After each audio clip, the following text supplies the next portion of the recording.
Danerade presents a video literally about calculators. Calculators have been around for centuries and have evolved with the times. At first, they were used to keep track of things like sheep, cattle, and wives. Then in 2021, they are the reason why every student hates math. Hello. Calculators are like mini computers at this point. Seriously, these things can cost over $100. And yet, nobody talks about how annoying this is. That's right, I'm calling it now, school is pay to win. 64 megabytes of RAM. What are you even going to run on a calculator that requires that much power? A calculator within a calculator? Calculators can be traced back to the 17th century, and that means calculators are older than America. Modern calculators, on the other hand, have drastically evolved from this to this to this. These all look the same. Texas Instruments and their stupid calculator monopoly. But you see, there has been a secret underground group trying to figure out a way to use calculators in any other way that isn't educational. Especially with the color screen, the possibilities are endless. Texas Instruments many times has tried to make the process even harder, but that's the problem. They are the only mainstream calculator distributor. I'm going off script now and I'm realizing that Casio exists, but really, do they exist? And you know what? I'm in the mood to cancel another company today. That is why we need to turn to other options, and who better to look at than Nintendo? Now, when looking for other options, many may look for more readily available or convenient calculator options, such as that. Many calculators nowadays are free because God somehow has to stop Texas Instruments' reign. Apple got in on the fun with the calculator app on the iPhone. It is fun and addicting. Here's an Easter egg. If you flip the phone to a horizontal view, now there are all these fun additions I can click on. This is great and all, but Nintendo looked at this and looked the other way. Here are calculator and clock apps for the DSi for $2. I would hate for any kid to have to pay that obscene price for something they can get for free on simply your smartphone. Just gonna add this counter here for future uses, maybe, maybe not. And while we are at it, we might as well just get Mario Clock as well. I would give you a gameplay demo, but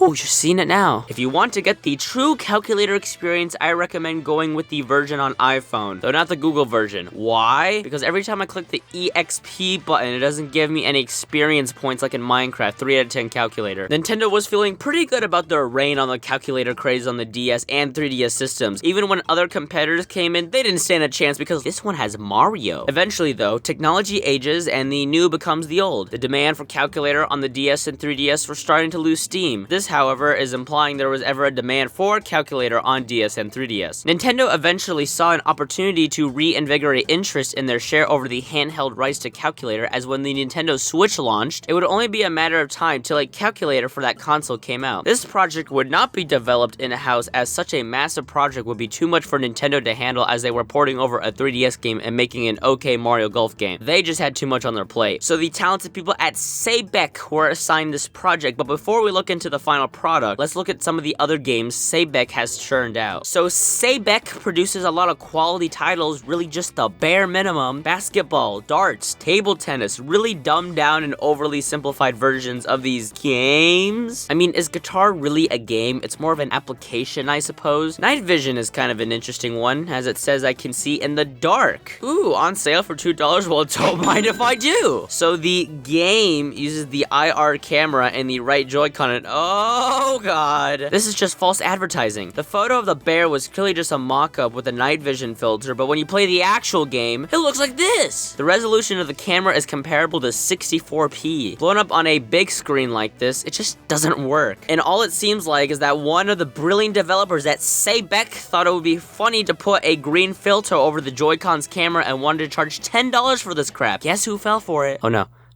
No! Ah! Okay, so night vision may not have been my thing, but piano actually has some use. I know what that is. I can become the next Mozart. Doesn't support cloud saves. Now, how am I supposed to save my progress if something bad happens to my Switch? Let's disregard the fact for a moment that I own an actual piano about 3 feet away from my workstation, and I have the cardboard piano from Nintendo Labo. I hate cats. The Danerade fact checkers have deemed that statement absolutely baffling. What do you mean? Of course it's true. And yet, the last game he reviewed had a huge cat theme. I hate Danerade. I suppose I'll pass on this one. Christ! So piano is Wow, it's almost like a piano. You can't touch or use the black keys. What kind of piano game is this if you can only use 69% of the keyboard? But yeah, this is a piano. Oh look, I can learn how to become the next Mozart. Songs only from the public domain. Well, if it isn't Wii Music 2.0. So Piano Night Vision may not have been the shining examples of Sabek's best work, but I am sure that if we dig a little deeper, we can certainly find a hidden gem. Bomb is...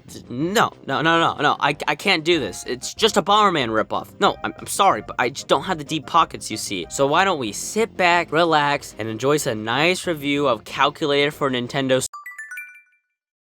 I am the same man who buys Joy-Cons for a living that I will never use. Do you expect me to make good financial decisions? Well, I hope not. So Calculator for Nintendo Switch has got to be one of the best ports to Switch I have seen in a long time. Many ports are downgraded simply because the Switch isn't as powerful comparatively to the Xbox One and PlayStation 4. Even first-party Nintendo games can feel incomplete or awkward. Whether its controls were tailor-made for the original console it was on, or maybe not everything from the original release made the transfer. With this in mind, on Calculator for Nintendo Switch, you get the entire Calculator experience all in one place, at home and on the go. The reviews for this game were astonishingly high, so my expectations are pretty high. It's just Calculator. Legend has it that there's a little secret on the eShop. When you look up Calculator on the Switch's eShop, there are actually 2 Calculator games. I mean, you know I had to. Can't buy one without the other. Battle Calculator is the new hip thing on Switch to show off to your friends how good or bad you are at math. The proud people at Blacksmith Double Circle made this wonderful game. It is their only game on Switch, but hey, way to start with a bang. Booting it up, and this is also just a calculator. Give me my money back, Sabek! But hey, this one has fun sound effects. For some reason, they have this relaxing piano tune in the background, and it actually fits pretty well, especially if you would actually use this as a calculator. I wouldn't mind doing schoolwork in this music. It's pretty similar to Untitled Goose Games' OST actually. So all in all, buy Battle Calculator for the music alone. You are paying $15 for an MP3 player that loops one song. Sounds like a deal to me. Don't be fooled though, as when selecting the Battle Calculator button in the menu, everything gets kicked into high gear. The music is upbeat, and it's now about trying to make your friends look as stupid as possible. So in Battle Calculator, you are assigned a random number, and the first person to calculate up to that number wins. However, the caveat in all of this is that you can only use single-digit numbers, so you can use 0 to 9 and 0.1 to 0.9 in any calculation. This means you're going to have to think about which certain numbers multiply into what. These rules are so simple, but my god, this game can get so intense. Even the simplest of numbers, you are rushing so fast to where you are making the simplest of mistakes. But that's what makes the game so fun. The overall gameplay and structure around it is done very well. Your cursor acts more like a box, and you cannot go through numbers that your opponents had their cursor on. So if you really want to piss someone off, then just stop moving the cursor over the equal sign button. But there is a failsafe added this, very similar to the shields in Smash Brothers. Your box can only withstand so much. You can move the thumbstick to the direction of your opponent's cursor and it will chip away or damage their box, as indicated by this meter. Your opponent can also do the same at any time, so you will periodically have this thumbstick sliding war. Whoever's cursor breaks first becomes invisible or transparent to where your opponent can pass through them and press the number they want. But even then, when stalling over a certain number, your opponent more often than not may accidentally press numbers they didn't want to, which in a fast-paced game like this can be devastating. In all honesty though, I'm gonna stop talking about this game because all you've been looking at for the past few minutes are red and blue boxes furiously moving back and forth on half of a calculator.